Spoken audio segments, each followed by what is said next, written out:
윤석열 대통령이 체포영장 집행 후에 윤석열 대통령의 페이스북 공식 계정에 이런 글이 올라왔습니다.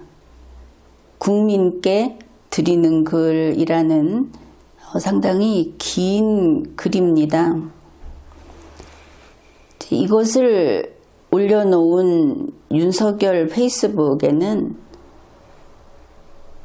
넥타이를 매지 않은 윤석열 대통령의 사진, 그리고 이렇게 종이를 A4 용지처럼 보이는 이런 종이를 여러 장 이렇게 펼쳐놓은 이 글을 친필, 직접 손으로 썼다 하는 것을 보여주는 실물 사진이 올라왔는데, 이 사진을 제공한 곳이 대통령실로 옆에 표기가 되어 있습니다.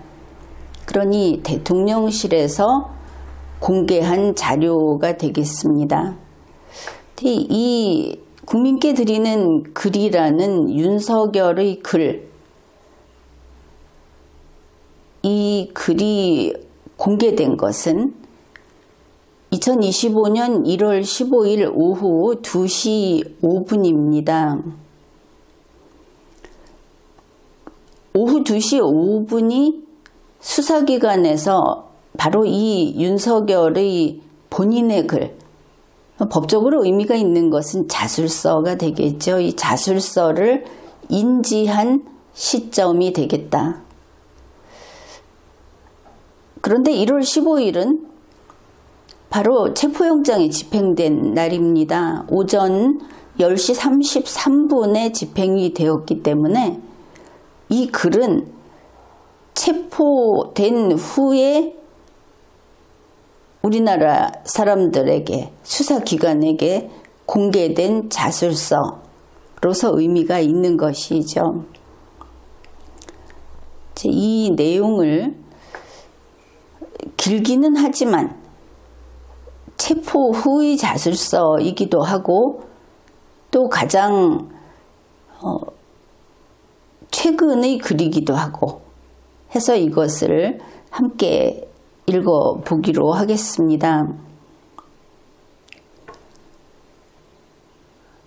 국민 여러분, 새해 좋은 꿈 많이 꾸셨습니까? 을사년 새해에는 정말 기쁜 일 많으시기를 바랍니다. 저는 작년 12월 14일 탄핵소추 되고 나서 혼자 생각하는 시간을 많이 갖게 됐습니다. 좀 아이러니하지만 탄핵소추가 되고 보니 이제서야 제가 대통령이구나 하는 생각이 듭니다. 26년의 공직생활, 8개월의 대선운동, 대통령 당선과 정권 인수작업, 대통령 취임 이후 새벽부터 밤늦게까지 정신없이 일만 하다 보니 제가 대통령이라는 생각을 못하고 지내온 것 같습니다. 공직 인사, 선거 공약과 국정과제, 현안과 위기관리 등 외교, 안보, 경제, 사회 문제를 정말 치열하게 고민하고 토론하고 어려운 결정을 해야 하는 일이 많았습니다. 저는 학창시절부터 능력은 노력이라는 생각을 가지고 살아왔기에 무조건 열심히 치열하게 일해왔습니다. 여기까지 그냥 무난한 내용이어서 그냥 넘어왔습니다. 그런데 이 순서를 보면 취임 이후의 이야기를 하고 있죠. 이 점점이 찍힌 이후로 취임 이후 새벽부터 밤늦게까지 정신없이 일만 했다.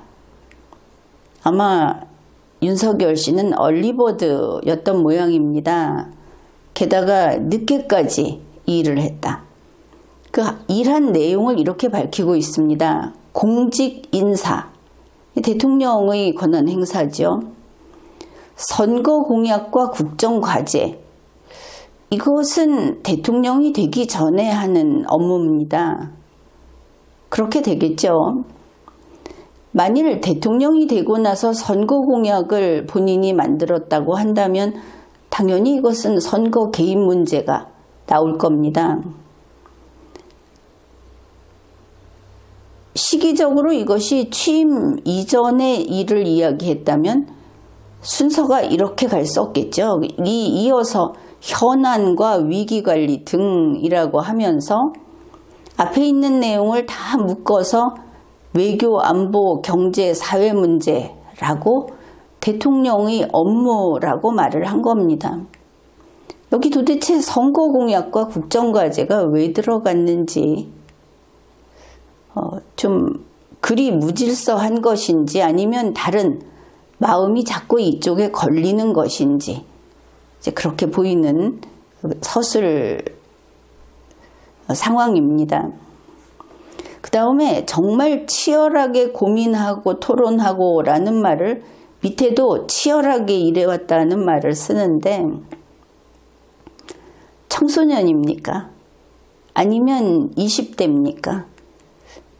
뭘 그렇게 대통령이 치열하게 고민하고 토론하고 대통령이라든지 어른들이 하는 일은 치열하게 하는 것이 아닙니다. 이 표현이 소위 초딩스럽다, 청소년스럽다, 미숙하다 이런 표현이 많이 있습니다. 순간적으로 어린아이로 돌아가는 이런 것들을 이 글에서 앞으로도 많이 만날 수 있습니다. 대통령답게 권위도 갖고 휴식도 취하고 하라고 조언한 분도 많이 계셨지만 취임 이후 나라 안팎의 사정이 녹록지 않았습니다. 글로벌 안보 및 공급망 위기, 고물가, 고금리, 고환율의 외생적 경제 위기가 닥쳐왔습니다. 지난 정부의 포퓰리즘 정책에 따른 국가 채무의 폭발적 증가. 그러면 지난 정부의 포퓰리즘 정책을 윤석열 대통령도 그대로 집행을 했다는 뜻이 되겠죠. 여기에서 문재인 2기라는 것을 잘 보여주고 있습니다. 부동산 정책 실패에 따른 영끌 가계대출 문제, 세세한 내용은 다루지 않겠습니다. 여기 잠깐 보고 갈 것이 대통령답게 권위도 갖고 휴식도 취하고 그랬는데 권위를 어떻게 갖습니까? 대통령답게 가지는 권위는 무엇입니까? 대통령답게 취하는 휴식은 또 무엇입니까? 여러분은 대통령다운 권위와 대통령다운 휴식을 알고 있습니까?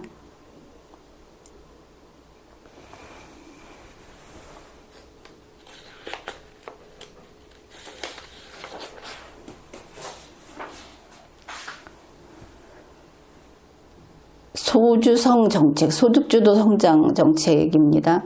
소주성 정책에 의한 최저임금 인상 등으로 자영업자와 소상공인, 중소기업의 경영 악화와 대출금 문제 등은 경제위기를 극복해 나가는데 어려움을 더하였습니다. 여기 띄어쓰기가 제대로 안 돼 있는 것은 그 신문에서 윤석열 공식 페이스북에 있는 내용을 실어 놓은 원래 그대로인 것으로 알고 있습니다. 그래서 여기에서도 고치지 않았습니다.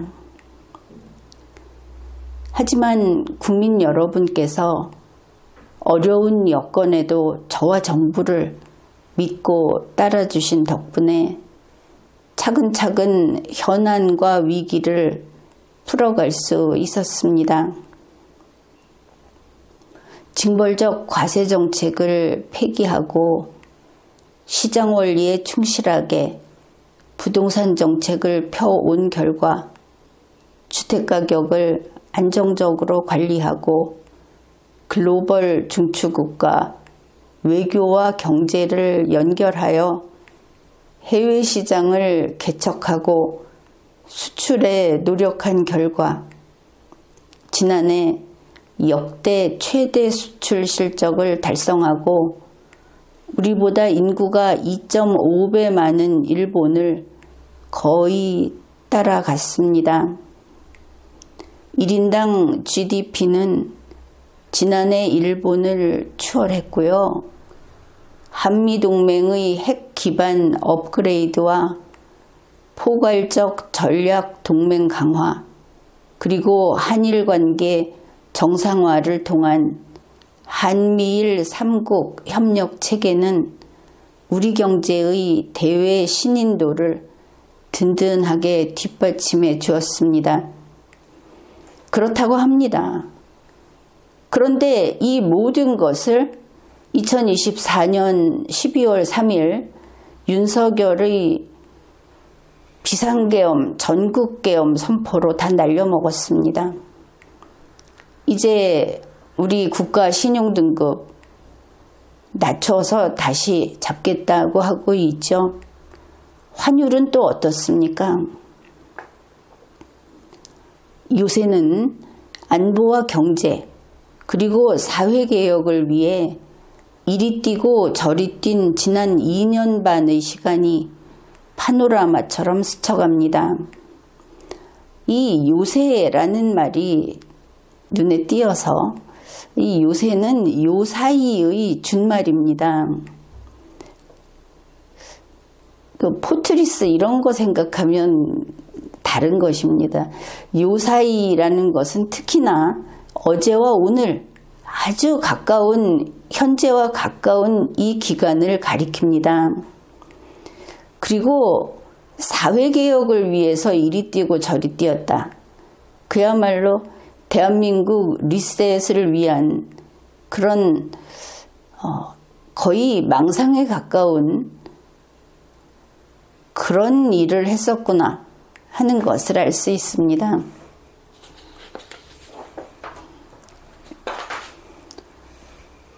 좀 더 현명하게, 더 경청하면서 잘했어야 했는데 하는 후회도 많이 듭니다. 지난 대선 기간 그리고 취임 후 2년 반의 시간을 돌이켜보면 부족한 저를 믿고 응원해 주신 국민 한 분 한 분의 얼굴이 떠오르고 지친 몸을 끌고 새벽 일을 시작하시는 분들, 추운 아침 미래를 준비하기 위해 책가방을 둘러매고 나가는 학생들, 어려운 여건에서 아프고 불편한 몸으로 고생하시는 분들 생각이 많이 납니다. 찾아뵙고 도움을 드리지 못해 안타까운 마음입니다. 아주 착한 그런 마음씨 이런 것을 드러내고 있죠. 좀 더 현명하게 했어야 하는데 라는 말이 잘못한 것이 아니고 현명했었는데 그보다 더 현명했어야 하는데 도대체 이 인식의 기반이 무엇인가 싶고, 그리고 여기에 나열한 이런 표현들은 상당히 진부하죠. 그러면서도 맛이 없는, 이렇게 서민들의 생활 모습을 흔히 이렇게 묘사를 합니다. 그럼에도 불구하고 이 글은 짜깁기 느낌이 많이 난다. 그래서 본인은 이것이 피부에 와 닿는다든지 이해한다든지 하는 게 전혀 없는 드라마나 동영상을 보고 이렇게 말을 했든지 좀 그렇게 보입니다. 글이 붕붕 뜬다고 하죠. 글이 들떠 있다는 의미입니다. 부지런히 돌아다니고 일하다가 이렇게 직무정지 상태에서 비로소 내가 대통령이구나 라는 생각을 하게 되는 것은 이러한 안타까움 때문이 아닌가 싶습니다. 이번 직무정지가 저희 공직생활에서 4번째 직무정지입니다. 검사로서 1차례, 검찰총장으로서 2차례, 모두 3차례의 직무정지를 받았습니다. 제 주변 사람들은 제게 적당히 타협하고 조금 쉬운 길을 찾지 않는다고 어리석다고 합니다. 어리석은 선택으로 직무정지를 받다 보면 가까운 사람들이 등을 돌리고 외로움을 느낄 때도 있지만 시간이 지나면 오해도 풀리고 많은 분들의 응원과 격려가 힘이 되었습니다. 도대체 형사 피의자이고 탄핵심판 피신청인인 윤석열이 무슨 소리를 하고 있는 거냐 하는 생각이 들죠. 그야말로 너스레를 떨고 신세한탄을 하고 자화자찬을 하고 이런 내용인데 계속 참고 한번 읽어봅시다. 그리고 공직생활에서 4번째 직무정지라고 하면서 그것이 자기가 아주 올바르고 불의와 타협하지 않고 그래서 직무정지를 4번째나 받았다 라고 이야기를 하는 데는 참으로 어이가 없습니다. 대한민국 공무원 징계제도 자체가 정의롭지 않고 옳지 않다고 이야기하는 삐딱한 그런 사고방식의 소유자구나. 이런 것을 알 수 있죠. 직무정지를 받았다고 하면 반성을 해야 하는데 그게 아니고 내가 이만큼 잘 대들고 나만 옳다 하는 것이 여기에도 잘 드러나 있습니다.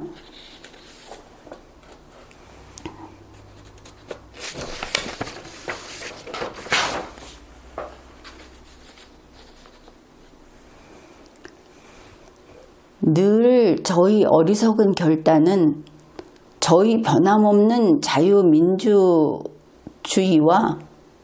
법치주의에 대한 신념이었습니다.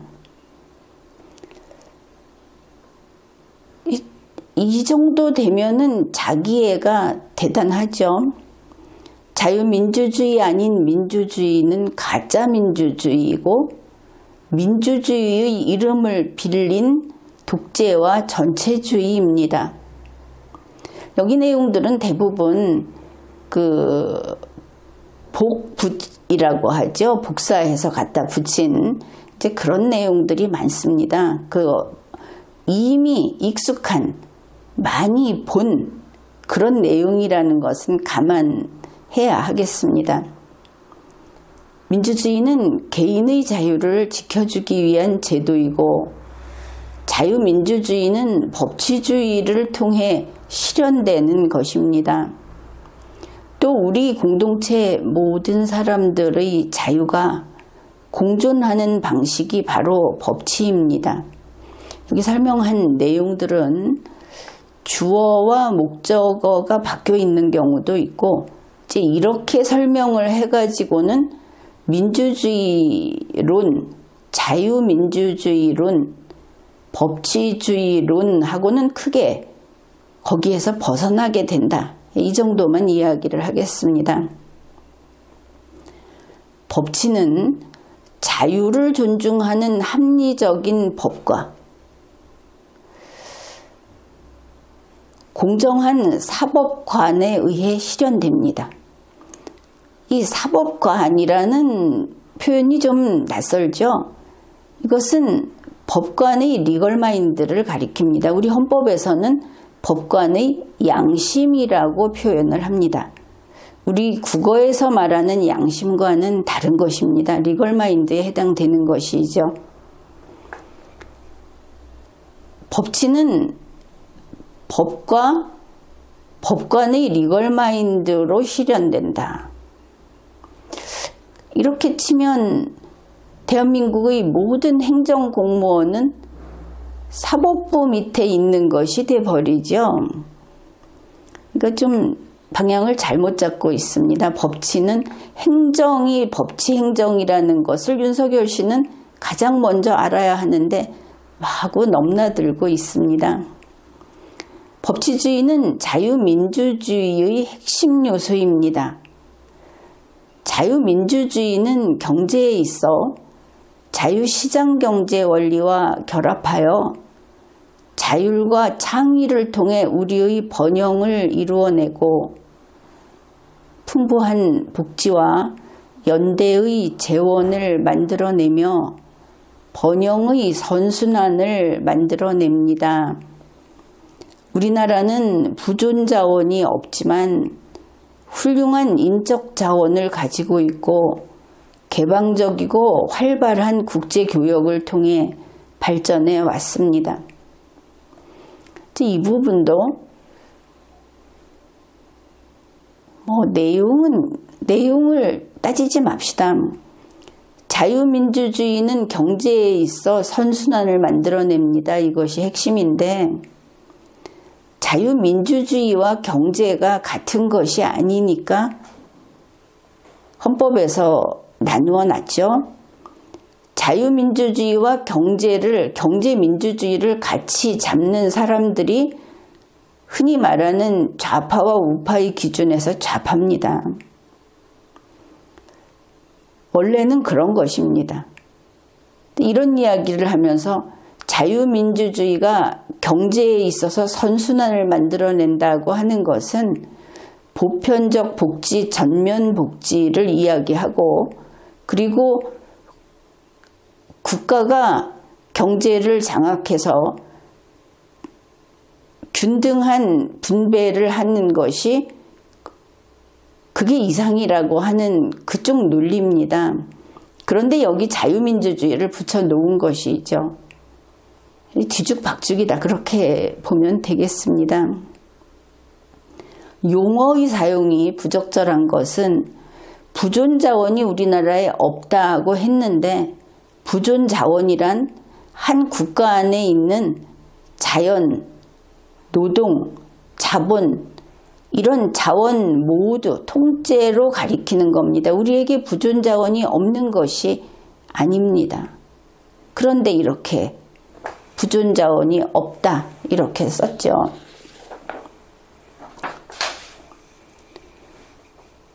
오늘날 세계는 안보, 경제, 원자재 공급망 등에서 모든 나라들이 서로 복잡한 관계를 맺고 있습니다.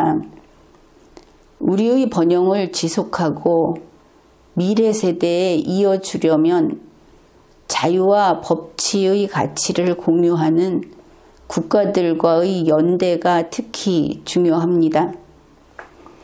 여기에서 모든 나라들이 서로 복잡한 관계를 맺고 있습니다. 서로라는 개념은 양자 개념입니다. 모든 나라들이 이렇게 양자 개념으로 관계를 맺고 있다.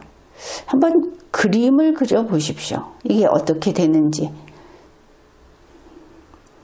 문장이 정리되어 있지 않고 본인이 이해하지 못하는 글을 쓰고 있다 하는 지적입니다. 그리고 우리의 번영을 미래 세대에 이어주려면, 이어준다는 것은 끊어진 것을 다시 연결하는 것을 뜻하죠. 넘겨주든지 물려주든지 하는 것이 아니고 이어준다고 하면 미래 세대와 현재 우리 세대가 이 공간에 병존하고 있어야 합니다. 같은 시간대에 있어야 한다는 뜻이죠. 단어의 선택이 적합하지 않다. 또 연대를 이야기합니다. 연대란 집단주의로서 결국은 전체주의 개념으로 가게 되는 단어입니다. 협력도 아니고 연대라고 하는 것은 집단활동, 집단 책임을 전제로 하는 그런 집단주의 개념이다. 좌우를 나눈다면 좌쪽의 개념이다. 윤석열 씨가 계속 좌파 이야기를 하면서 반국가 세력으로 비판을 하는데 정작 본인의 글은 모조리 그 좌파의 뿌리를 두고 있는 것이 이렇게 잘 드러나 있기 때문에 지적을 하는 겁니다. 용어 마음대로 써도 좋습니다. 다만 이것은 이념성이 투철한 글이기 때문에 지적을 하는 겁니다. 물론 우리에게 적대적인 공격을 하지 않는 국가는 체제와 가치가 다르더라도 상호 존중과 공동이익의 추구라는 현실적인 측면에서 협력해야 합니다. 하지만 체제와 지향하는 가치가 우리와 다르고 우리에게 적대적인 영향력 공세를 하는 국가라면 늘 경계하면서 우리의 주권을 지키고 훼손당하지 않도록 해야 합니다. 문장이 아주 서투른 걸음마를 겨우 떼는 서툴다 하는 것이 잘 드러나 있죠. 우리에게 공격을 하는 국가 가운데 적대적인 공격을 하지 않는 국가는 괜찮다고 합니다. 말이 안 되죠. 체제와 가치가 다르더라도 도대체 체제라는 것은 다를 수 있는데 가치는 어떻게 다를 수 있느냐. 가치는 어떤 사물이 지니고 있는 그 쓸모, 그래서 가치가 있다 없다로 평가합니다. 그런데 가치가 다르다. 가치가 다르면 협력 못하는 것인가? 가치라는 것은 극히 단발적인데, 그리고 우리에게 적대적인 영향력 공세를 하는 국가라면 적대적인 공격 이야기를 하다가 영향력도 적대적인 영향력이 있습니까? 적대적 영향력으로 공세를 한다. 옥상옥이라는 느낌도 있지만 역시 스스로 납득 못하는 나열이다 이렇게 볼 수 있겠죠. 번역투입니까? 그리고 늘 경계하면서 주권을 지키고 훼손당하지 않도록 해야 합니다 라고 했는데 주권은 훼손되지 않습니다. 이것은 리걸마인드 연구소의 지난 영상을 보면 이해가 쉬울 겁니다. 외부의 주권 침탈 세력의 적대적 영향력 공작을 늘 경계해야 하는 것입니다. 그렇게 해야 그런 세력의 영향력을 차단하고 우리를 만만히 보지 않도록 하면서 상호 존중과 공동이익을 실현할 수 있는 것입니다. 우리가 경계하고 조심해야 공동 번영과 평화를 누릴 수 있는 것입니다. 공동 번영과 평화를 누릴 상대를 경계하고 조심해야 한다. 외부의 주권 침탈 세력인데 우리를 만만히 보지 않도록 해야 한다. 이제 표현들이 상당히 어린 사람들 같이 쓰고 있고 무엇을 말하고자 하는 것인지 불분명한 데다가 연결이 계속 빗나가고 있다. 아무튼 그냥 횡설수설하고 있다 이렇게 보면 되겠습니다. 제2차 세계대전 이후 유엔이 설립되고 어떤 사유이든 분쟁을 군사공격과 전쟁으로 해결하는 것은 국제법상 금지되고 어떤 사유이든은 아니죠. 그리고 국제법은 금지가 아니고 서로 그 국제법으로 정한 것을 존중하는 상호 예양으로 유지되는 것이지 한 국가 내의 강제력을 지닌 법률과는 다른 겁니다. 방어 목적 이외의 전쟁은 금지되었습니다. 방어 목적의 전쟁이 있으면 그 전에 먼저 침략적 전쟁이 있겠죠. 그러니 유엔이 설립되고 나서도 침략적 전쟁은 있을 수 있다고 한 것인데 왜 나는 안 되느냐. 이제 그것이 근래에 와서 깨지고 전쟁을 하고 이렇게 된 것을 우리가 알고 있습니다.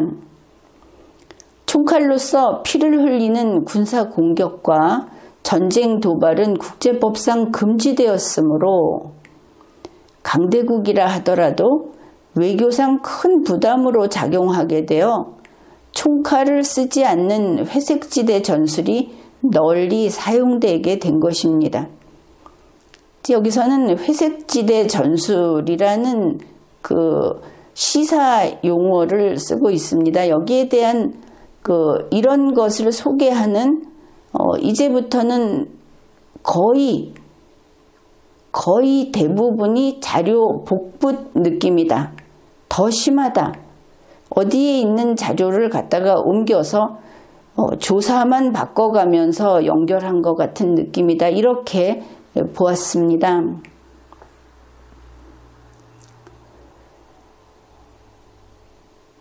총칼로서 피를 흘리는 군사공격 이런 글을 그러니까 일국의 대통령이 쓰는 글이냐 하는 겁니다. 여러분이 판단하십시오.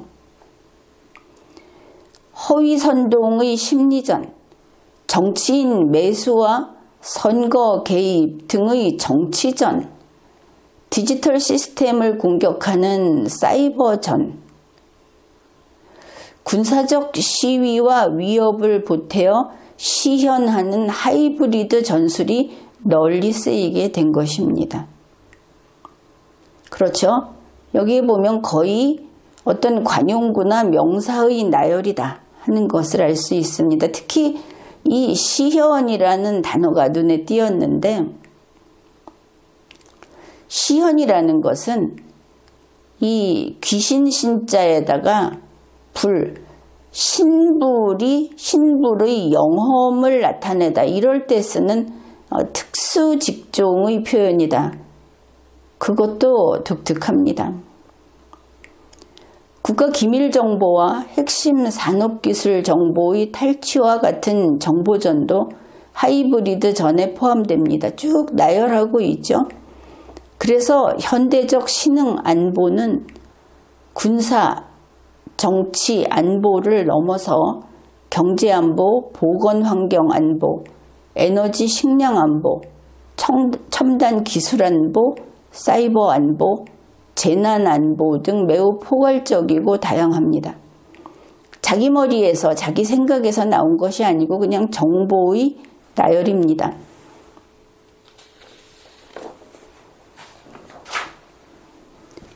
군사 정치 안보는 정보보호, 보안과 각종 영향력 공작 차단을 포함합니다. 맞죠? 정보의 나열이다. 오려 붙이기다.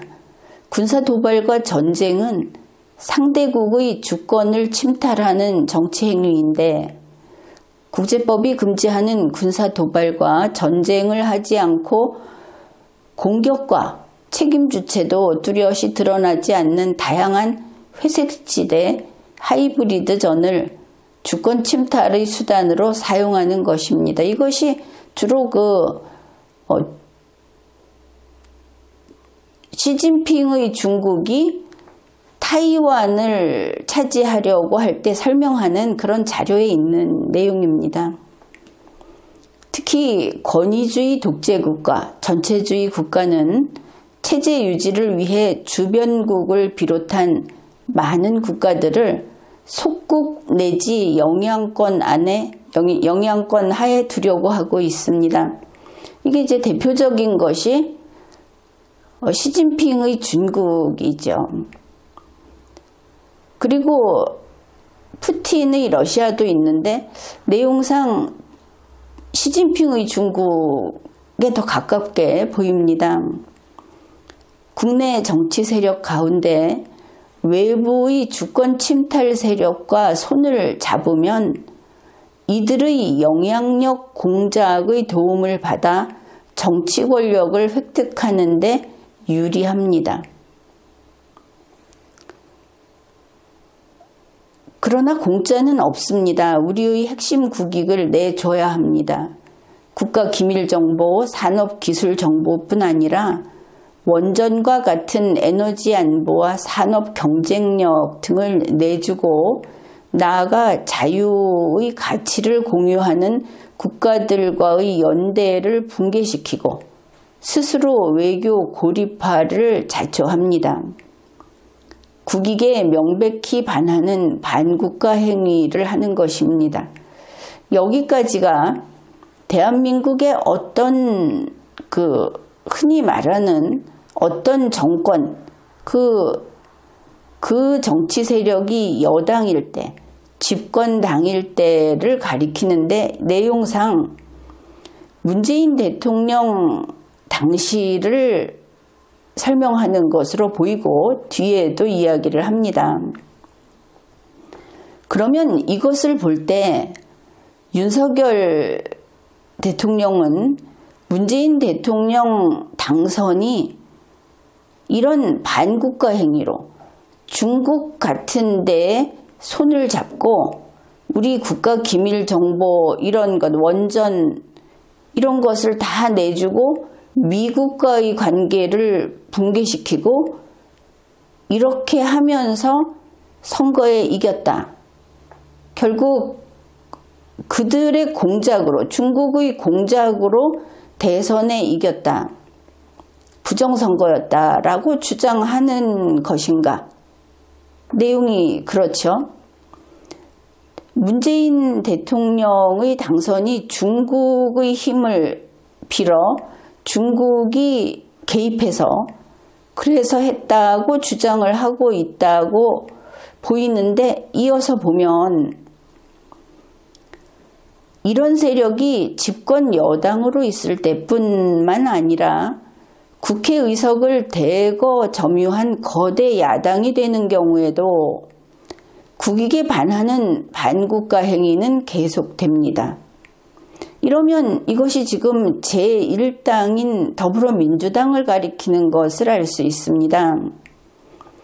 문재인 대통령 때는 여당이었던 더불어민주당이 지금은 다수당인 제1당인 더불어민주당이다. 그런데 이들이 문재인 대통령 때 대통령이 되기 위해서 했던 그 국익에 반하는 반국가 행위를 계속하고 있다고 말을 하고 있는 겁니다. 그러면 더불어민주당이 미국과의 연대를 붕괴시키고 국가 기밀정보, 산업기술정보, 원전, 이 에너지 안보, 산업 경쟁력 이것을 다 중국에 내주고 있다. 그러한 반국가 행위를 하고 있다고 하고 있습니다. 그러면 이 증거를 잡아야 하겠죠. 이것을 처벌해야 하는 거 아닙니까? 그러나 이렇게 지금 말을 하는 윤석열 대통령은 문재인 전 대통령에 대해서 전혀 문재인 대통령을 재판하든지 수사하든지 하는 것이 아주 미미했습니다. 비호하고 있었죠. 그런데 지금 이렇게 이야기를 하는 것은 그럼 이러한 의심과 이러한 사실이 있었는데 지금까지 왜 덮어주었는가? 거기에 대해서 답을 해야 하겠죠. 그래서 지금 윤석열 대통령이 말하는 반국가 행위를 계속하는 이 거대 야당을 만든 거 아닙니까? 여기에 윤석열 씨가 기여한 것이죠. 전적으로.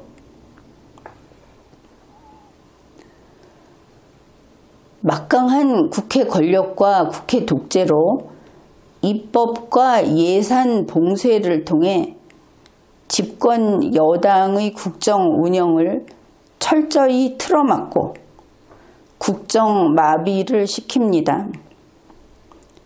여야 간의 정치적 의견 차이나 견제와 균형 차원을 넘어서 반국가적인 국익 포기 강요와 국정 마비, 헌정 질서 붕괴를 밀어붙입니다.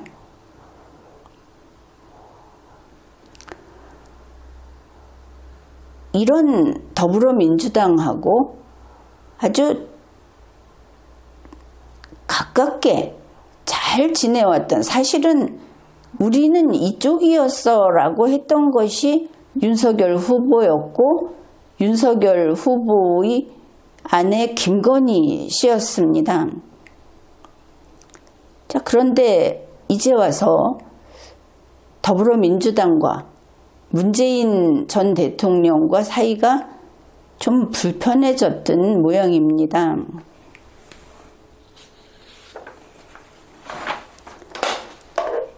이게 정말 우리나라 이야기라는 것을 본인이 확인해 줍니다. 이건 남의 나라 이야기가 아닙니다. 바로 대한민국의 현실입니다. 어떤 정치 세력이라도 유권자의 눈치를 보게 되어 있어 무도한 패악을 계속하기 어렵지만 눈치를 봐서 무도한 패악을 계속하기 어렵다고 했습니다. 그러나 이제부터 하는 이야기입니다. 선거 조작으로 언제든 국회의석을 계획한 대로 차지할 수 있다던가, 자, 이것은 총선 승리가 되겠죠. 행정권을 접수할 수 있다. 이것은 대선 승리가 될 겁니다. 선거 조작으로 그럴 수 있다고 자신한다면 못할 일이 뭐가 있겠습니까? 유권자 눈치 안 본다 하는 것이죠. 그냥 부정선거로 하면 된다. 우리나라 선거에서 부정선거의 증거는 너무나 많습니다. 이를 가능하게 하는 선관위의 엉터리 시스템도 다 드러났습니다. 윤석열 대통령은 부정선거의 증거가 많고 이 부정선거의 원인은 선거관리위원회의 시스템이 엉터리여서다. 이렇게 말을 했습니다. 특정인을 지목해서 부정선거를 처벌할 그런 증거가 부족하다고 해서 누가 부정선거라는 범죄 행위를 했는가를 아직 발견 못한 것이죠. 그래서 부정선거를 음모론으로 일축할 수는 없습니다. 칼에 찔려 사망한 시신이 다수 발견됐는데 살인범을 특정하지 못했다 하여 살인사건이 없었고 정상적인 자연사라고 우길 수 없는 것입니다. 정상적인 법치국가라면 수사기관에 적극 수사 의뢰하고 모두 협력하여 범인을 찾아야 하는 것입니다. 여기도 보면 현재 윤석열 씨가 아마도 검찰에서도 고위직에 있었고 그래서 직접 법적인 어떤 사건을 직접 정리하든지 직접 문서 작업을 하든지 한 데서 손을 뗀 지 오래된 모양이다. 또 이런 능력이 이제는 상실된 모양이다. 이렇게 보이는 그런 대목입니다. 정상적인 자연사라고는 이야기를 안 하죠. 그냥 자연사라고 이야기를 합니다. 자연사. 그리고 정상적인 법치국가인 건 좋은데 수사기관에 수사 의뢰를 하고 적극 의뢰를 하고 모두가 협력해서 범인을 찾는다. 범인 찾는 것은 수사기관이 전담하죠. 이것을 수사라고 합니다. 그런데 윤석열 씨 자신이 검찰은 나를 수사할 수 없어. 대통령을. 공수처는 대통령을 수사할 수 없어. 이러고 있는 사람이 모두 협력해서 범인을 찾아야 한다고 하고 있습니다. 선거소송의 투표함 검표에서 엄청난 가짜 투표지가 발견되었고, 그런데 엄청난 투표지는 어떤 투표지입니까? 투표지 한 장이 한쪽 벽면을 다 가릴 만큼 큰 크기의 종이로 된 투표지입니까? 선관위의 전산 시스템이 해킹과 조작의 무방비이고 정상적인 국가기관 전산 시스템의 기준에 현격히 미달한데도, 미달하는데도 이렇게 되겠죠. 이를 시정하려는 어떠한 노력도 하지 않을 뿐 아니라 발표된 투표자 수와 실제 투표자 수의 일치 여부에 대한 검증과 확인을 거부한다면 이러한 검증과 확인을 할 수 있는 절차가 마련되어 있어야 하겠죠. 왜냐하면 이런 모든 것은 법에 따라 설치된 국가의 조직이고 법에 따라서만 움직입니다. 사람의 말을 듣고 움직이는 곳이 아니죠. 그래서 법령상 할 수 있는 절차가 있는가 하는 것이 이제 먼저일 거다, 그렇게 봅니다.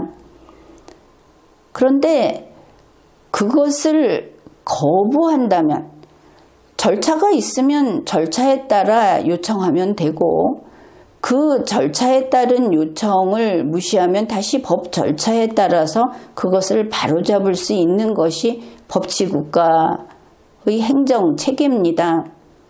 그런데 검증과 확인을 거부하면 그것이 총체적인 부정선거 시스템이 가동된 것이다.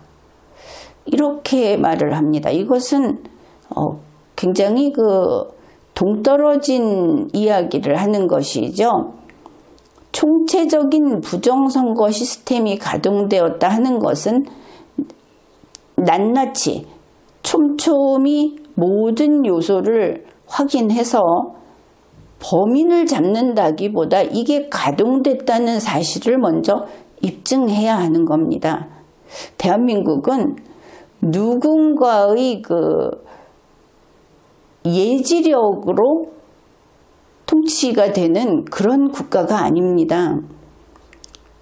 시스템이 치밀한 그런 법치행정 국가라는 것이죠. 그것이 가장 공정하고 그리고 효율적이기도 한 것입니다.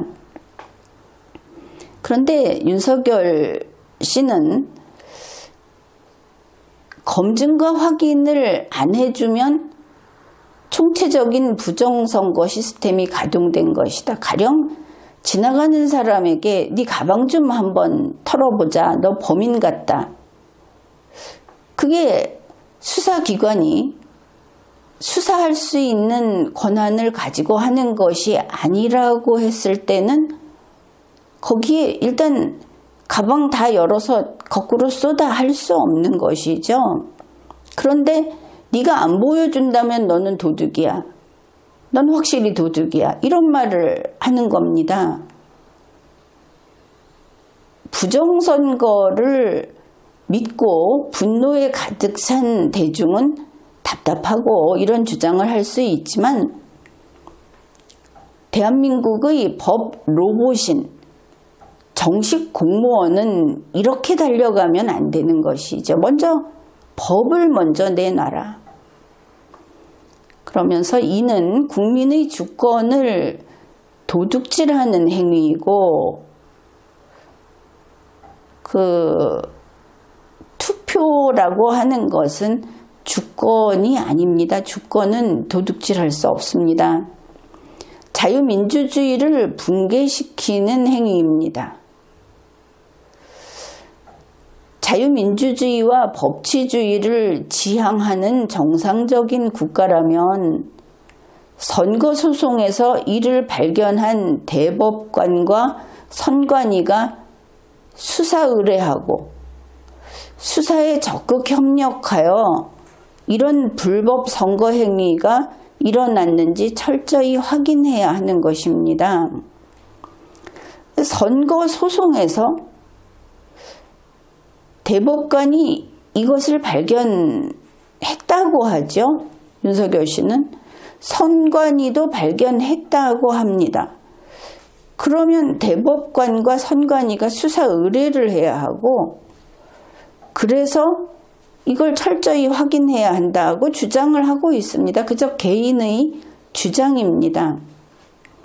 근데 자유민주주의와 법치주의를 지향하는 이 부분은 우리가 분명히 알아두어야 하겠습니다.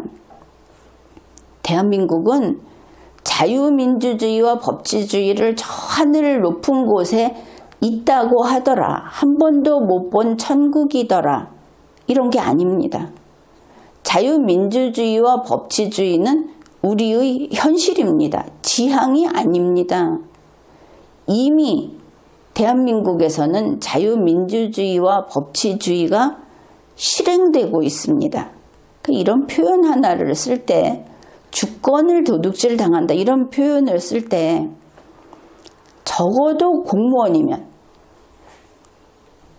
윤석열 씨가 공무원이었으니까 공무원이면 쓸 수 없는 용어다. 그런 점에서 놀라운 것이죠.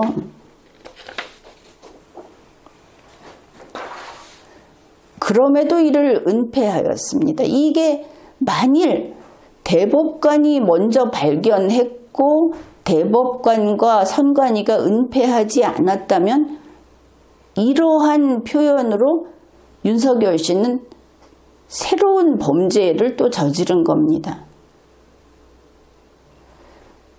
살해당한 시신은 많이 발견됐는데 피해자 가족에게 누가 범인인지 입증할 자료를 찾아 고소하여 처벌이 확정되지 않는 한 살인사건을 운운하는 것은 음모론이라고 공격한다면 이게 국가입니까?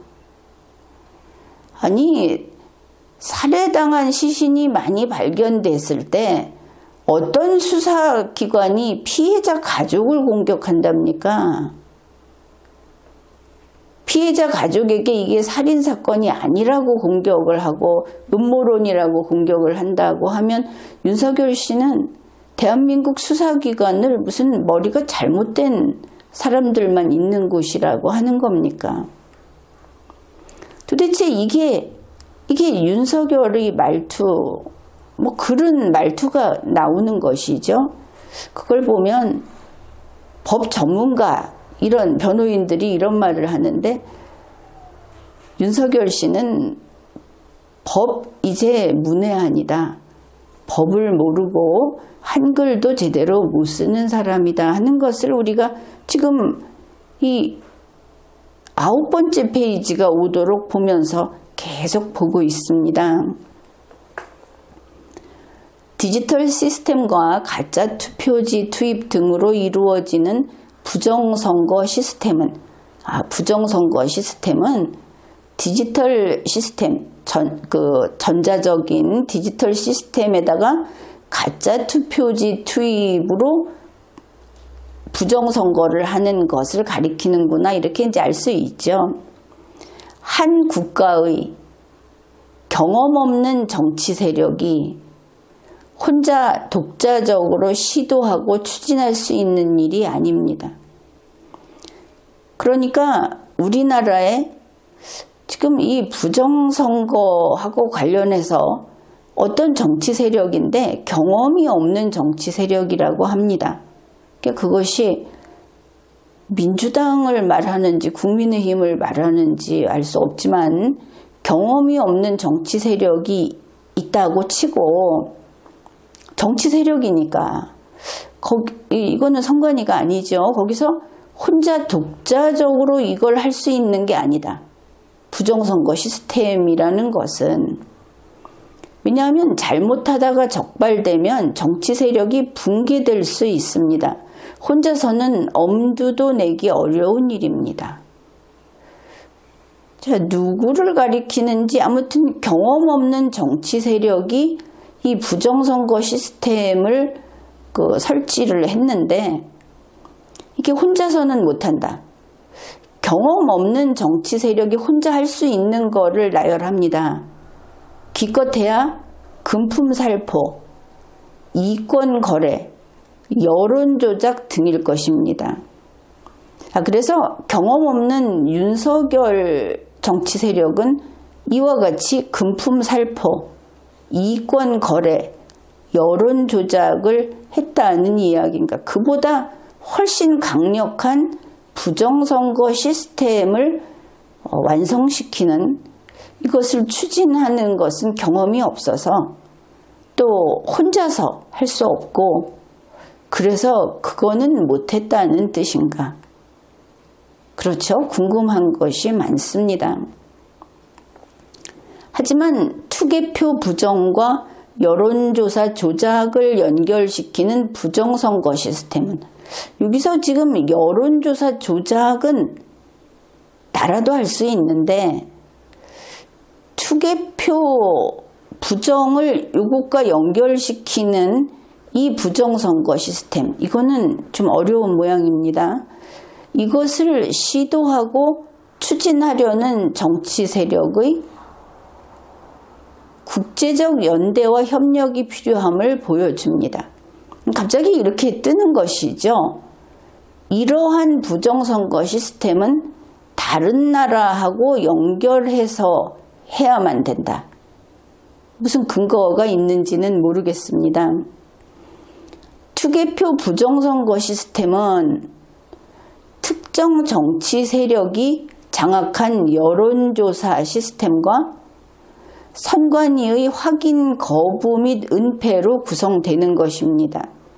여기 보면 투개표 부정선거와 이 여론조사가 다 들어가 있으니까 이것도 바로 이 부정선거 시스템이 되겠죠. 여기는 국제적 연대와 협력이 필요하다고 했는데 지금 보면 특정 정치 세력이 장악한 여론조사 시스템. 그럼 뭐 명태균 게이트 같은 것이 되겠습니까? 우리가 알려진 것으로는. 그리고 선관위의 확인 거부 및 은폐. 이걸로 구성이 된다고 한다면 이게 꼭 국제적일 것도 없지 않습니까? 이 경험이 없는 윤석열 쪽에서도 이거 할 수 있겠다. 지금 설명에 의하면 그렇습니다. 또 살인범 이야기를 합니다. 살인범을 특정하지 못해서 살인사건을 음모론이라고 우기는 여론 조성, 이렇게 주장하는 여론을 만들어내는 것도 이것도 부정선거다. 그러니까 이것도 투개표 부정선거 시스템의 한 축을 구성합니다. 자기가 의심하는 것은 다 여기다 몰아놓고 사람들을 무조건 때려잡는 아주 위험한 성격이 아닌가 싶기도 합니다. 국민 여러분께서 아시는 바와 같이 국민이 아는 게 없습니다. 이렇게 집어넣으면 안 되죠. 아는 거 아무것도 없습니다. 혼자 이야기하는 것이죠. 이게 우리나라 현실이라면 지금 이 상황이 위기입니까? 정상입니까?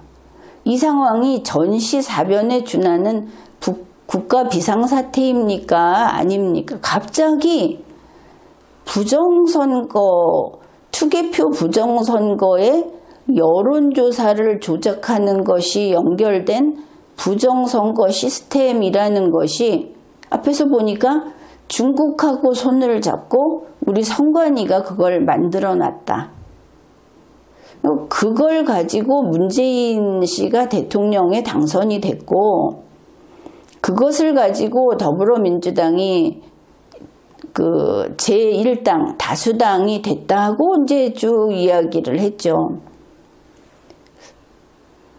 아주 위험하고, 그리고 실제로 그렇다면 참으로 큰 일인, 그러나 단지 윤석열의 생각의 나열, 이제 그런 것을 지금 이거 윤석열 씨가 쓰고 있으니까 그런 이야기를 한 다음에 이게 우리나라 현실이라면 이게 전쟁과 마찬가지인 국가 비상사태 아니냐, 이렇게 말을 합니다. 그러면서 전시 그리고 사변은 우리 국토 공간 위에서 벌어지는 물리적인 상황, 즉 하드웨어의 위기 상황이라고 한다면, 전시사변이라고 헌법에 있죠. 계엄의 상황으로. 지금 우리의 현실은 우리나라의 운영 시스템과 소프트웨어의 위기 상황인 것입니다.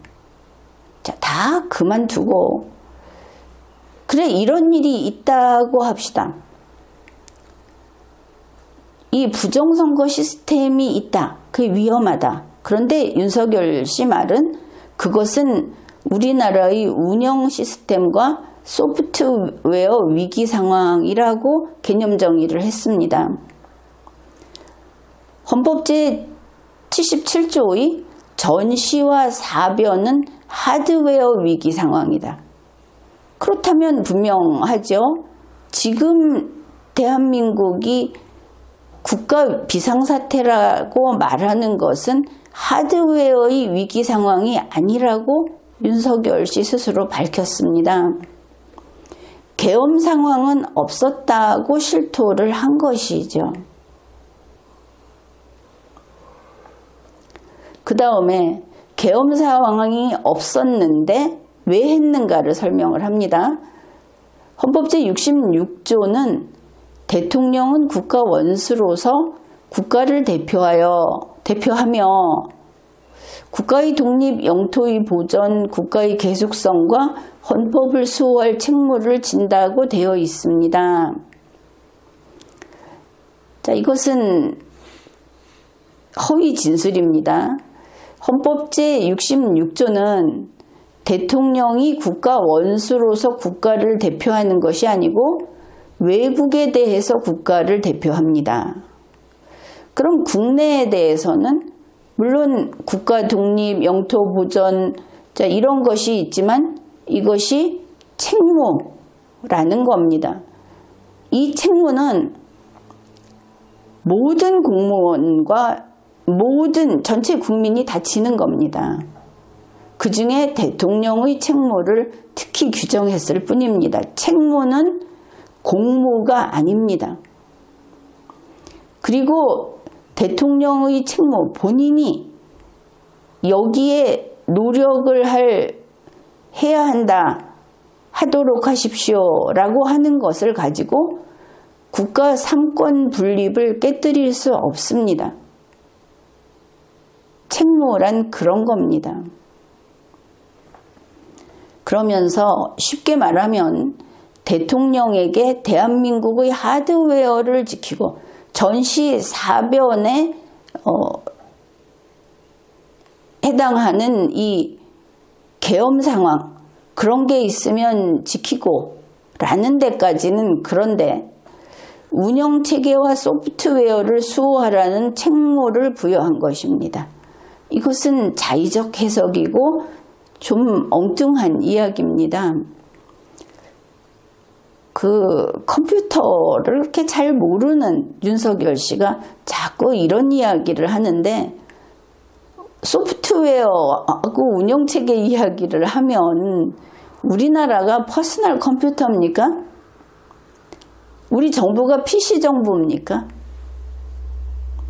그리고 뭐 하드웨어, 운영 시스템, 소프트웨어 하면서 하드웨어 위기 상황에 계엄할 수 있으니까 운영 시스템 소프트웨어 위기 상황에 계엄할 수 있다, 이런 이야기를 하면서 그 근거가 헌법 제66조라 그러는데 틀렸습니다. 계엄을 규정하고 있는 것은 헌법 제77조, 헌법 제77조 사안이지 헌법 제66조를 가져다가 이렇게 궤변을 늘어놓을 일이 아니라는 겁니다. 거대 야당이 국회 독재를 통해 입법과 예산을 봉쇄하여 국정을 마비시키고 위헌적인 법률과 국익에 반하는 비정상적인 법률을 남발하여, 아마도 뭐 입법 이렇게 되겠죠.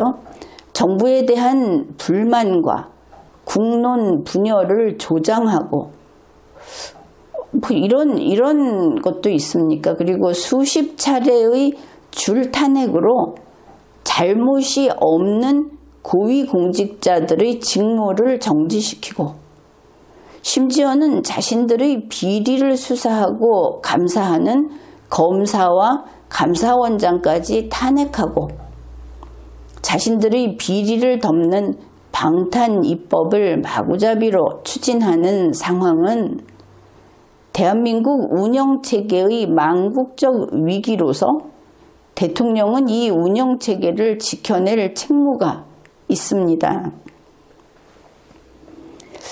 그런데 이 탄핵, 무슨 검사를 탄핵했다, 감사원장을 탄핵했다 그러는데, 이 탄핵을 하려면 헌법이나 법률을 위반한 사실이 있어야 합니다. 이 검사에게 헌법이나 법률을 위반한 일이 전혀 없다고 한다면, 그러면 탄핵 심판을 통해서 그것이 밝혀지겠죠. 그렇게 나온 것이 있습니까? 그렇게 나온 것이 많거나 대부분입니까? 여기에는 윤석열 대통령이 답을 해야 하겠죠. 윤석열 대통령이 보기에 잘못이 없는 고위공직자의 직무를 정지시켰다고 하는데 바로 헌법이나 법률을 위반하지 않았다고 주장하는 것이냐, 그걸 밝혀야 하는 것이고, 고위공직자의 직무가 정지되는 것은 헌법 제65조 제3항의 효과로 인한 것이고 헌법재판소법 제50조의 효과로 인한 것입니다. 국회가 정지 못 시킵니다. 이제 그것도 제대로 알아야 하겠죠. 대통령은 나라의 최고 권력자가 아닙니다. 대한민국은 왕을 두고 있는 군주국가가 아닙니다. 주권은 국민주권입니다. 정부의 한 부분 조직에 불과한 대통령이 국회를, 그러니 상권 분립으로 서로 건드리지 말라고 했던 입법정부를 장악하면 안 되는 겁니다.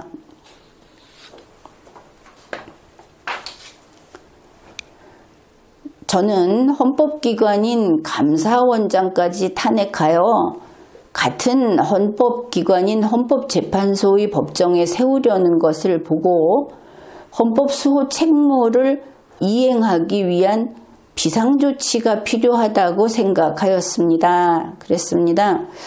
잘못 생각하신 겁니다. 감사원장은 헌법 제65조에 탄핵 대상으로 이렇게 나열한 가운데 적시된 그런 공무원입니다. 그래서 감사원장을 탄핵하는 것은 잘못된 일이 아닙니다. 또 같은 헌법기관인 헌법재판소 법정에 세우는 것이 감사원장과 헌법재판소가 등급이 같아서 감사원장은 거기에 설 수 없다고 한다면 크게 잘못 알고 있는 겁니다. 또 윤석열 씨가 비상조치가 필요하다고 한다면 혹시 헌법 제76조 비상조치를 생각했던 겁니까? 그런데 실수로 비상계엄을 해버린 겁니까? 그렇게까지 무능하고 위험한 공무원이었던 것인가? 거대 야당의 일련의 행위가 전시, 사변에 준하는 국가 비상사태라고 판단하고 이렇게 헌법 해석을 고무줄 누리기 식으로 자의적으로 하면 안 됩니다. 거대 야당이 한 행위들을 나열을 했는데 그것이 전시 사변에 준하는 국가 비상사태 준한다고 해서 그냥 내가 막 끼워 넣지 이러면 안 되는 겁니다. 대통령에게 독점적 배타적으로 부여된 비상계엄 권한을 행사하기로 한 것입니다. 그런데 대통령에게 독점적 배타적이라는 대통령에게만 이것을 대통령이 한다고 되어 있지만 그 위에는 무엇이 있습니까? 헌법과 법률이 있습니다. 헌법 아래, 법률 아래에서 법률이 정한 대로 할 수 있도록 되어 있습니다. 독점적 배타적으로 네 마음대로 이게 아니라는 것이죠. 계엄은 과거에는 전쟁을 대비하기 위한 것에 국한되는 것이었지만 우리 헌법은 이에 준하는 국가 비상사태라고 규정하여 전쟁 이외의 다양한 국가 위기 상황을 계엄령 발동 상황으로 예상하고 있습니다. 자, 이것을 보면 다양한 상황에 걸핏하면 계엄령을 발동하도록 해놓았습니다. 라고 억지 주장, 거짓 주장을 하고 있습니다. 그런데 이것은 그렇지 않습니다. 전시 사변 이에 준하는 국가 비상사태라는 것은 병력으로만 그 사태에 대응할 수 있는 반드시 병력이 필요한 상황을 가리킵니다. 병력은 물리력이 가장 대표적인 힘입니다. 도대체 국회의원이 입법을 하는데 병력을 가지고 무슨 짓을 할 생각이었습니까? 국회의원이 탄핵 소추를 하고 예산 삭감을 하는데 병력을 집어넣어서 무슨 짓을 하려고 했습니까? 아무 소용이 없는 겁니다. 거기 가서 병력은 힘을 쓸 수가 없는 겁니다. 바로 그래서 이에 준하는 국가 비상사태는 다수당의 횡포를 가리키지 않는 것입니다. 그뿐 아니라 다양한 국가 위기 상황 때 걸핏하면 계엄령 발동을 해도 좋다고 이에 준하는 국가 비상사태를 넣었다고 하는데 천만부당한 소리입니다. 윤석열 편한 대로 자주 하겠다. 이건 큰일 날 소리입니다. 헌법 제77조를 보면 병력으로 질서 유지를 합니다. 영장 없이 체포 구금을 할 수 있는 것이고 개헌법하고 같이 보면 이렇습니다. 언론, 출판, 집회, 결사의 자유가 제한되고 정부와 법원의 권능도 특별한 조치를 받게 됩니다. 이번에는 전공의가 복귀하지 않으면 가만두지 않겠어도 들어가 있었죠. 이걸 편한 대로 자주 하라고 해놓은 헌법이 아닌 겁니다. 국가 위기 상황에서 자유민주국가의 대통령이 가장 먼저 해야 할 일은 주권자인 국민들에게 국가 위기 상황을 알리고 이를 극복하기 위해 힘쓰자는 호소를 하는 겁니다. 국가 위기 상황을 군과 독재적 행정력만으로 돌파할 것이 아니고 당신의 행정력은 독재적이었습니까? 주권자인 국민과 상황을 공유하고 국민의 협조를 받아 돌파해야 하는 것입니다. 계엄이라는 말이 상황의 엄중함을 알리고 경계한다는 뜻이 아니겠습니까? 아주 시골개가 변견이 흙마당에 뒹굴면서 개의 그것 위에도 뒹굴면서 마구 짖고 있다. 계엄이 알리고 경계한다. 한자 뜻이 그렇죠. 기껏 찾아내서 뭔가 변명을 한다는 게 그렇게 짜낸 게 이겁니다. 경계할 게 엄하럼. 경계를 엄중히 하라는 것이 계엄이다. 저는 우리나라의 자유민주주의와 국민주권이 위기 상황임을 잘 인식하지 못하고 계신 국민들께, 국민이 멍충이라는 것이죠. 상황의 위급함을 알리고 주권자인 국민들이 눈을 부릅뜨고 국회 독재의 망국적 폐악을 감시, 비판하게 함으로써 자유민주주의와 헌법 질서를 지키려고 하였습니다. 그러면 군대 필요 없지 않습니까? 헌법 제77조의 계엄하고는 상관이 없고 경계를 엄중히 합시다. 경계를 엄중히 합시다. 이렇게 외쳤어야 하는 거 아니겠습니까?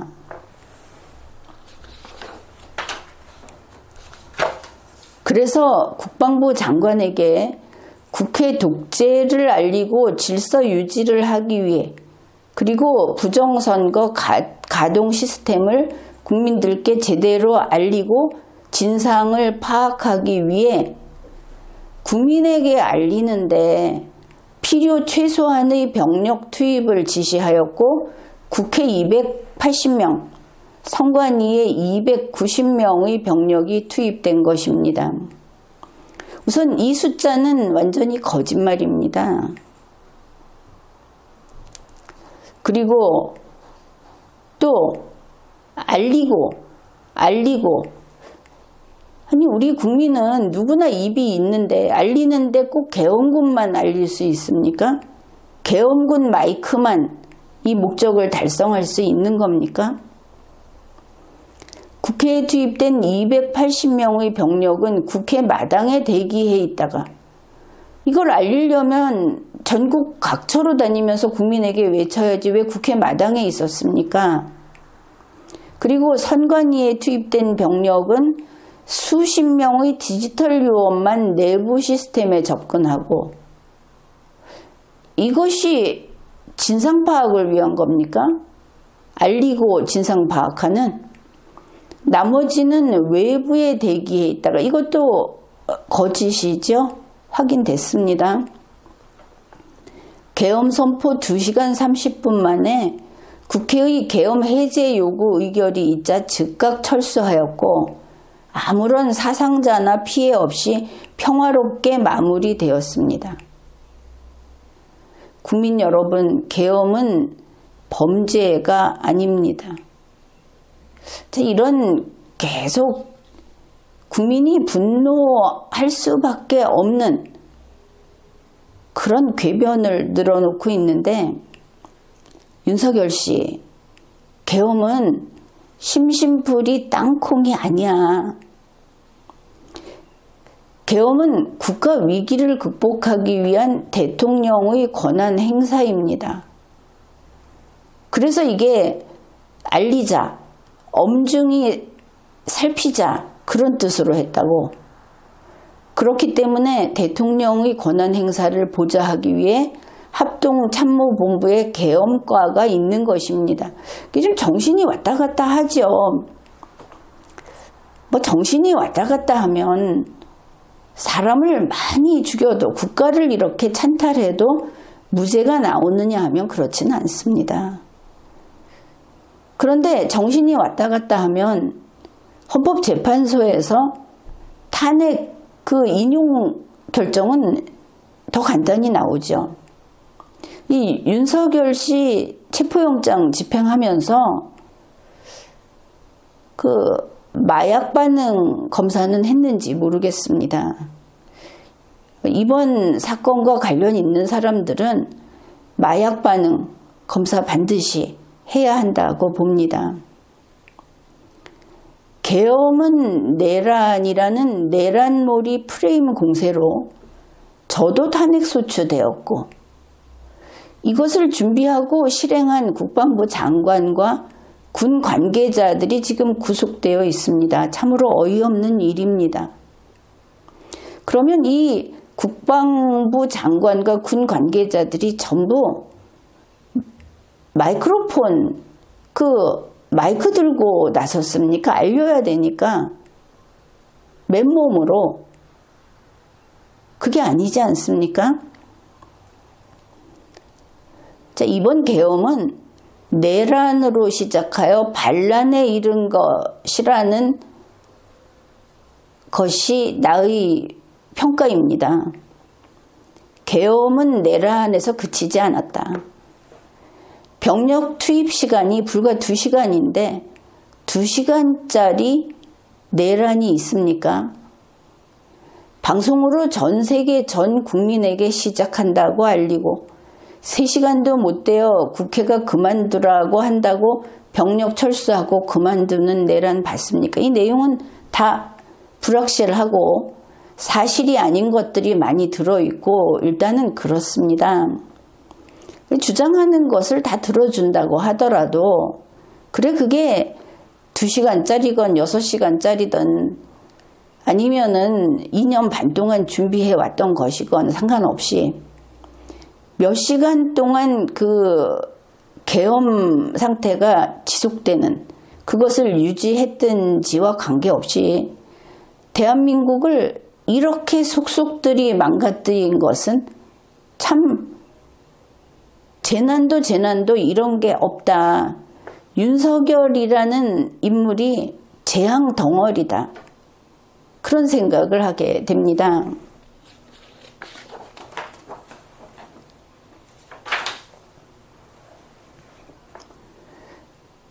합참의 계엄과 계엄 매뉴얼에 의하면 전국 비상계엄은 최소 6개, 7개 사단 병력 이상 수만 명의 병력 사용이 전제되어 있습니다. 국방부 장관은 합참에서 작전부장과 작전본부장을 지낸 사람으로 이런 걸 모를 리 없습니다. 윤석열 대통령이 이것은 전부 주관하는 겁니다. 국방부 장관에게 떠넘기지 마십시오.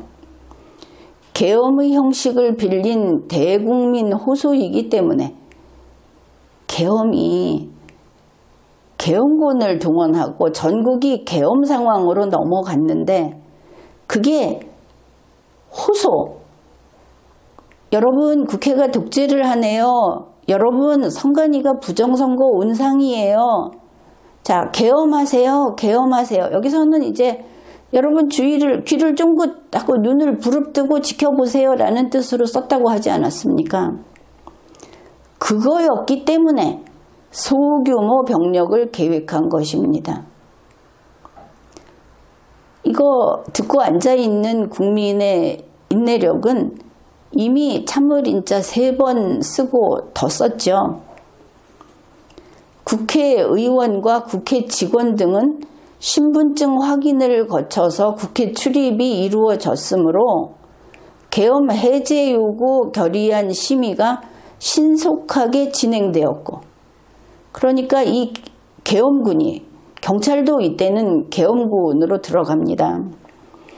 계엄 해제 회의를 빨리 하게 하려고 그 도우미로 계엄군을 파견했다고 주장을 하는 겁니다. 뭐 이런 피의자 피고인이라면 그 입에서 나오는 소리는 몽땅 거짓말을 넘어서서 수사 절차, 재판 절차를 방해하려는 목적으로 하는 또 다른 범죄로 볼 수밖에 없겠습니다. 국회 본관과 마당에는 수천 명의 사람들이 오히려 280명의 군을 에워싸고 있었습니다. 병력 철수 지시에 따라 군은 마당에 있던 시민들에게 공손히 인사하고 철수했습니다. 그리고 인사하고 가서 착하다 하라는 이야기인 모양인데, 진압된 쿠데타군 아닙니까? 그 자리에서 잡혀서 예전처럼 옷 벗기고 꿇어앉히고 두들겨 팼어도 할 말이 없을 거 아닙니까? 윤석열 씨가 이렇게 만든 거 아닙니까? 계엄군 공손해야 했겠죠. 진압당한 쿠데타군인데 국회에 문 닫으려 한 것입니까? 아니면 폭동을 계획하기를 했습니까? 최근 야당의 탄핵소추 관계자들이 헌법재판소에서 소추 사항 중 내란죄를 철회하였습니다.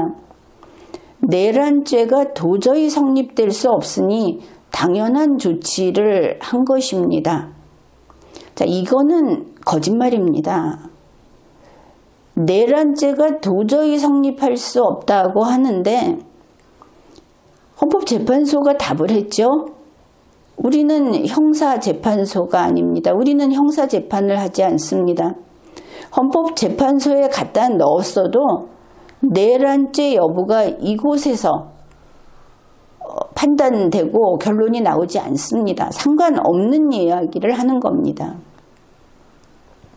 그리고 실제 내용도 이런 내용이 아니었습니다. 이것도 지난 리걸마인드 연구소 영상을 보십시오. 그런데 내란몰이로 탄핵 소추를 해놓고 재판에 가서 내란을 뺀다면 사기 탄핵, 사기 소추 아닙니까?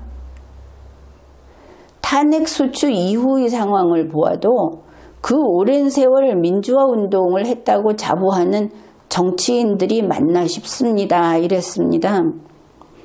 내란몰이로 탄핵 소추를 했고 여기서 내란을 뺀다면 사기 탄핵 소추다 이렇게 말을 합니다. 이것이 현재 국민의힘 소속 의원들 중에 몇십 명이 이런 소리를 하고 있습니다. 국민을 속이는 것이죠. 이게 왜 말이 아닌가? 자,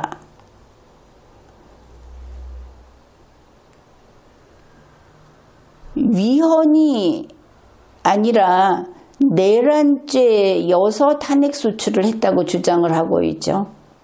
내란이 아니었으면 탄핵 소추가 안 됐을 것이다 라는 이야기니까 내란이어서 내란 혐의여서 탄핵 소추가 됐다. 그거 아닙니다. 이거 봅시다. 2024년 12월 4일 국회 비상계엄 해제 요구 결의안 의안번호 6197 여기에서 윤석열 대통령이 비상계엄을 선포한 행위는 명백한 위헌이라고 밝혔습니다. 이 결의안 채택됐습니다.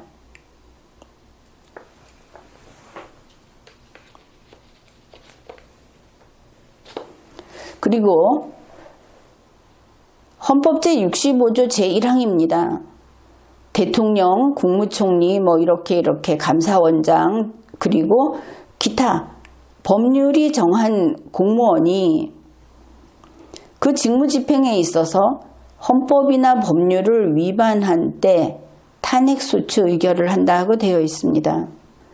헌법이나 법률을 위반한 때, 그런데 명백한 위헌이라고 했죠. 헌법을 위반한 때에 해당합니다. 헌법이나 법률을 위반했다고 했을 때 헌법을 명백히 위반했으면 그러면 탄핵소추 요건을 갖춘 겁니다. 그때 하는 겁니다. 꼭 내란죄가 성립돼야 하는 게 아니다. 또 헌법재판소법 제53조를 보면 탄핵심판 청구가 이유 있는 경우에는 파면 결정을 한다고 되어 있습니다. 명백한 위헌이라고 해서 탄핵소추를 했고 헌법에 위반됐다고 했을 때는 당연히 이유 있다는 것을 알 수 있습니다. 위헌이어서 탄핵소추를 한 것이지 위헌은 상관이 없는데 내란죄여서 탄핵소추를 한 게 아닙니다. 내란죄가 아니면 명백한 위헌이 아닌 것으로 되는 것도 아닙니다. 국민들의 생각을 복잡하게 야바위꾼처럼 생각을 휘저어서 결국은 가짜를 앞에 내세운 것이죠. 하지만 최근 많은 국민들과 청년들이 우리나라의 위기 상황을 인식하고 바로 그 계엄하세요 하는 이제 그런 거를 알아들었다.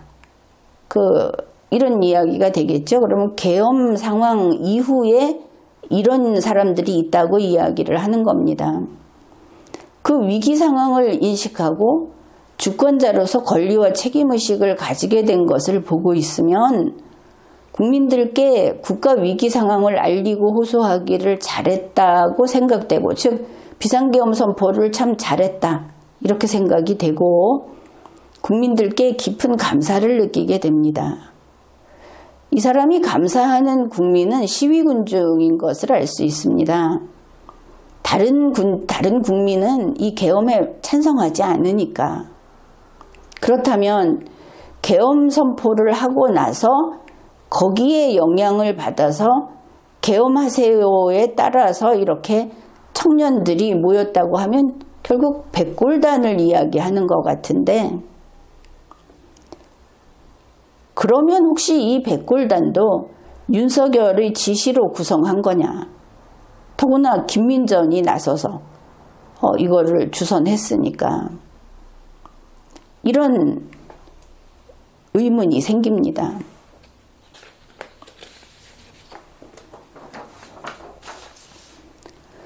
저는 대통령에 출마할 때부터 우리나라의 대통령이라는 자리가 영광의 길이 아니라 형극의 길이라는 사실을 잘 알고 있었습니다. 하지만 이 나라의 자유민주주의를 반듯하게 세우고 자유와 법치를 외면하는 전체주의적 이권 카르텔 세력과 싸워 국민에게 주권을 찾아드리겠다고 약속한 만큼 저 개인은 어떻게 되더라도 아무런 후회가 없습니다. 이것을 보면은 이제 모든 것이 끝난, 세상과는 이제 끝이 마지막인 사람의 심리가 나타나 있습니다. 그래도 아무런 후회가 없다, 여한이 없다고 할 만도 하다 싶습니다. 헌법과 법률을 위반하여 왕노릇을 2년 반이나 했으니 이 대한민국에서, 그리고 손바닥에 왕자도 써보고 여한이 없을 것 같기도 합니다. 제가 독재를 하고 집권 연장을 위해 이런 식으로 계엄을 했겠습니까? 그런 소규모 미니 병력으로 초단시간 계엄을 말입니다. 그런데 했지 않습니까? 왜 수만 명을 동원하고 장갑차를 꺼내고 해서 사람들을 다, 학교도 다 그 문 앞에 지켜서고 하지, 왜 못했습니까? 원래 하려고 하지 않았습니까? 단지 너무 일찍 진압이 돼버려서 그래서 못한 것이지. 정말 그 단계에서 끝내려고 한 게 아니지 않습니까? 계엄포고령 48시간이라는 한계를 정해놨는데 그게 어떻게 윤석열 씨 주장처럼 2시간, 6시간 그렇습니까? 48시간 했으면 원하는 대로 그야말로 군 병력으로 행정권을 장악했겠죠. 실패한 거 아닙니까, 본인이? 사법적 판단이 어떻게 될지는 제가 알 수 없는 일이지만 근데 이게 알 수 없으면 안 되죠.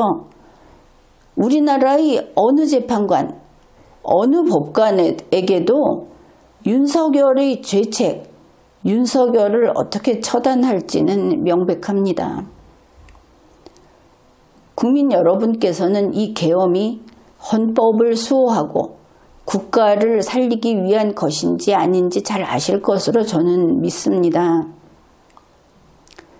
그런데 윤석열 씨가 말하는 국민 여러분은 그 체포영장 집행되던 그 당시에는 한남동 관저 앞에 루터교회 앞에 또 뭐 그 길 건너에 좀 있었다고도 하던데 거기에 있는 시위대 군중을 말하는 것이죠.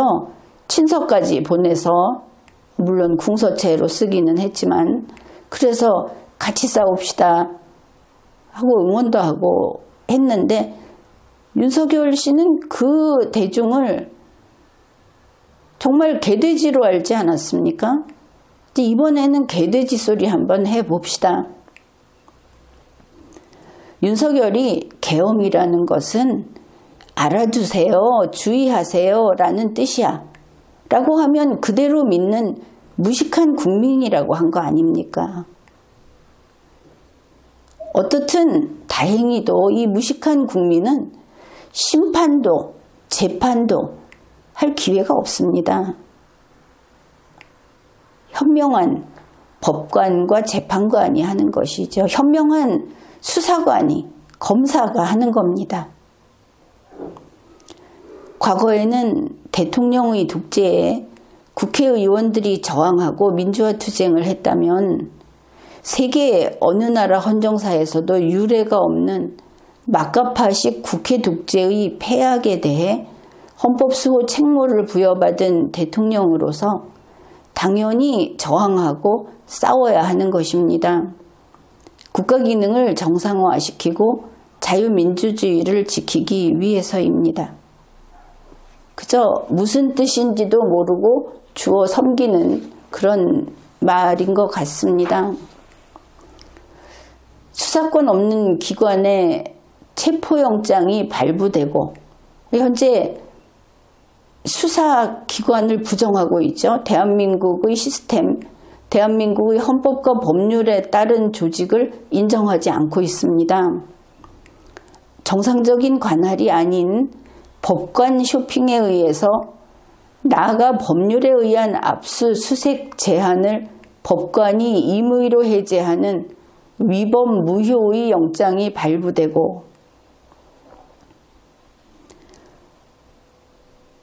그걸 집행한다고 수천 명의 기동경찰을 동원하고 1급 군사시설 보호구역을 이것이 구역이지만 피의자 윤석열이 숨어있던 곳은 그저 자기의 숙소입니다. 너무 큰 숙소. 이것을 무단 침입하여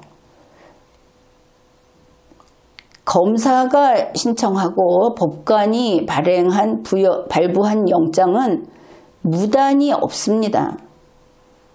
무조건 들어가서 집행할 수 있는 집행장입니다. 그런데 이렇게 국민을 속이는 것이죠. 대통령 경호관을 영장 집행 방해로 현행범 체포하겠다고 나서는 작금의 사법 현실을 보면서 제가 26년 동안 경험한 법조계가 이런 건지 어처구니가 없습니다. 이러한 윤석열 씨의 인식은 대단히 왜곡되어 있고 사실을 사실로 보고 있지 못하며 대한민국의 법체계를 자신에게 유리한가 불리한가에 따라서 다르게 인정을 하거나 안 하거나 하고 있습니다. 아주 전형적인 범죄자의 태도인 것을 알 수 있습니다. 윤석열 씨는 문재인의 검찰총장이었습니다. 그리고 문재인을 승계한 대통령이었습니다. 그런데 바로 이 문재인 시대, 문재인 2기 대통령 시대에 수립되고 이제 자리 잡힌 수사체계가 이겁니다. 수사권을 재조정을 한 것이죠. 검찰을 없애버리는 데에 윤석열 검찰총장이 앞장서지 않았습니까? 기수 파괴를 하면서 상층부를 무너뜨렸고 그와 같은 일을 반복했고 그리고 검찰이 해체되는 일에 그 업무를 직접 담당했습니다. 이렇게 불평을 이제 와서 해도 의미가 없는 것이죠. 검찰이 수사할 때 수사권은 없다고 목소리 높인 게 윤석열이고 그런 거 아닙니까?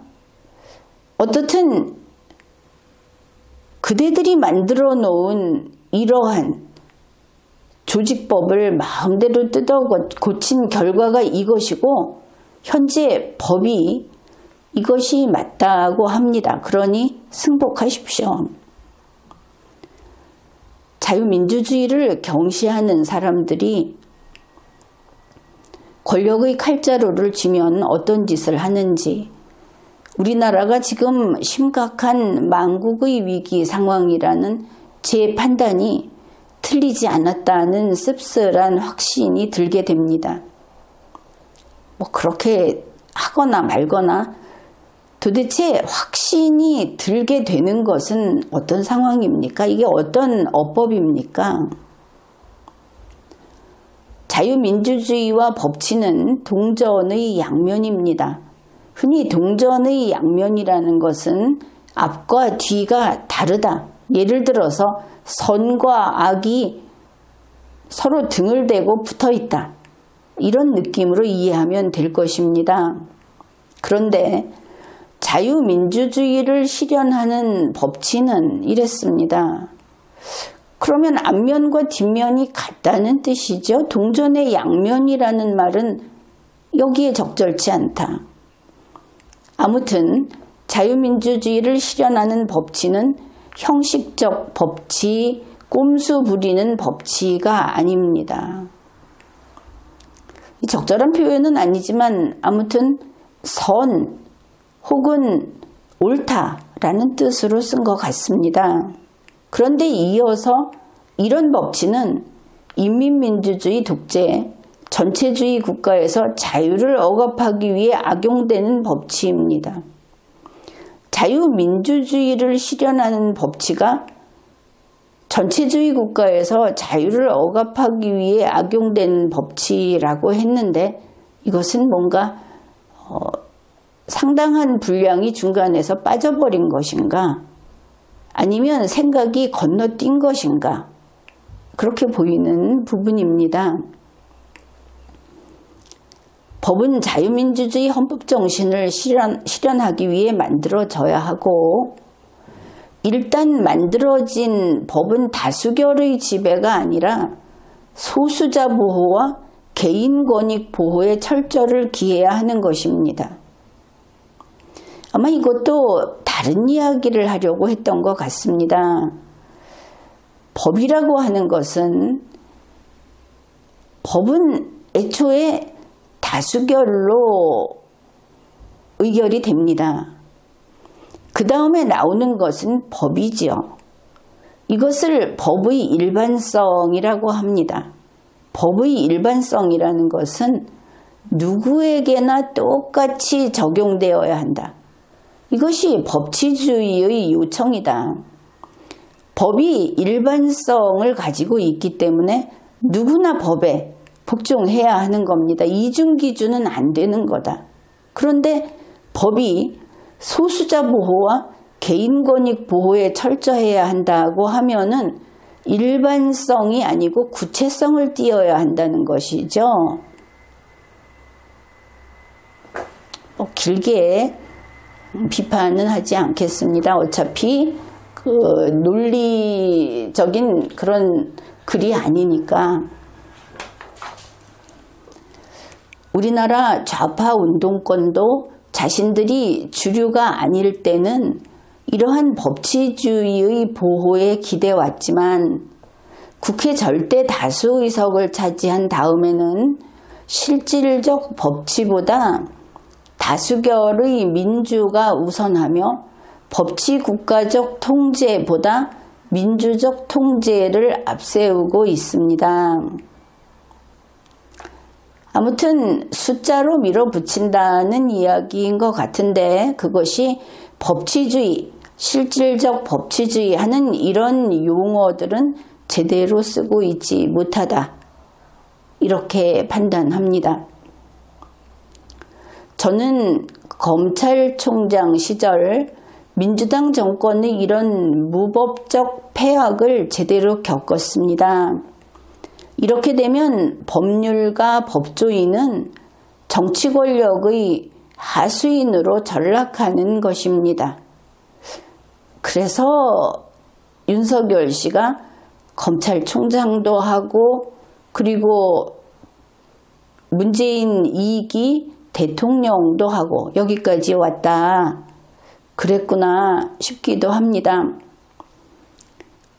리걸마인드 연구소는 윤석열 씨가 검찰총장이던 혹은 검찰총장이 되기 전 그때부터 그 방송을 한 것이 있습니다.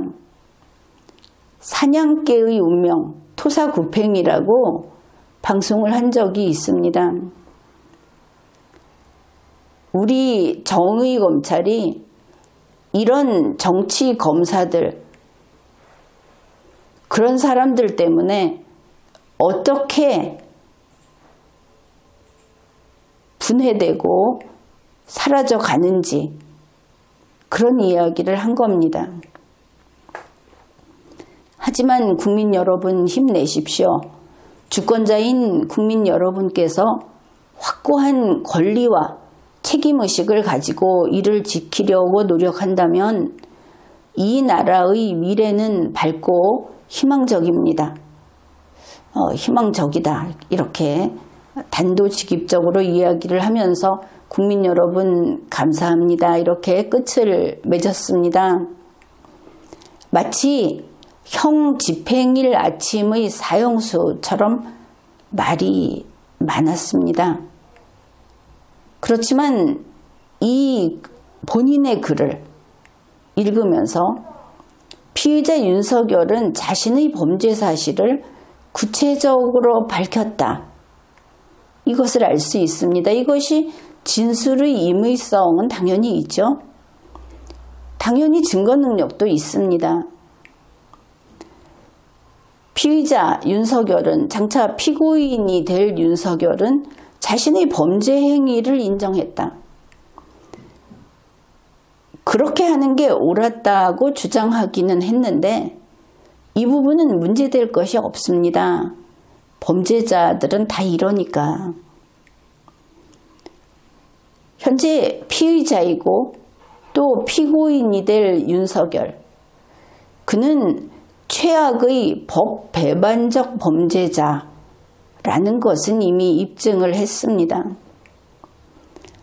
이렇게 피의자 윤석열이 체포영장이 집행돼서 체포된 바로 당일 오후에 대통령실과 그리고 윤석열 공식 페이스북에 이러한 손으로 직접 썼다. 더구나 자필 문서다 하면서 올려놓은 이 글은 나중에 공판 과정에서 아주 쓸모있는 유용한 증거가 될 것이다. 이렇게 봅니다. 지금까지 리걸마인드 연구소였습니다.